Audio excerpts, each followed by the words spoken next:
তো আল্লাহ তাআলা কোরআনুল কারীমের মধ্যে 15 নম্বর পারার 3 নম্বর পৃষ্ঠার সূরা বনী ইসরাঈলের মধ্যে আল্লাহ তাআলা বলে দিলেন, وَقَضَى رَبُّكَ أَلَّا تَعْبُدُوا إِلَّا إِيَّاهُ وَبِالْوَالِدَيْنِ إِحْسَانًا إِمَّا يَبْلُغَنَّ عِندَكَ الْكِبَرَ أَحَدُهُمَا أَوْ كِلَاهُمَا فَلَا تَقُل لَّهُمَا أُفٍّ وَلَا تَنْهَرْهُمَا وَقُل لَّهُمَا قَوْلًا كَرِيمًا الله أكبر।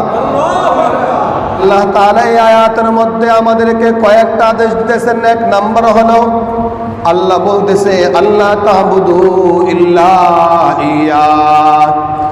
আল্লাহ বলতেছে বান্দা, আল্লাহকে ছাড়া অন্য কারো ইবাদত তোমরা করতে পারবে না।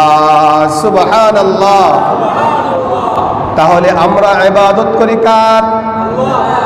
আল্লাহ তাআলা বলেন, এ বান্দা, যদি লাউ কানা ফীহিমা আলিহাতুন ইল্লাল্লাহু লাফাসাদাতা।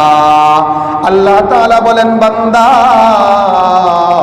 আসমান জমিনের মধ্যে যদি আমি আল্লাহ ছাড়া অন্য কোনো ইলাহ থাকতো, অন্য কোনো প্রভু থাকতো, তাহলে আসমান জমিন ধ্বংস হয়ে যেত। সুতরাং ইন্না ইলাহাকুম লাওয়াহিদ।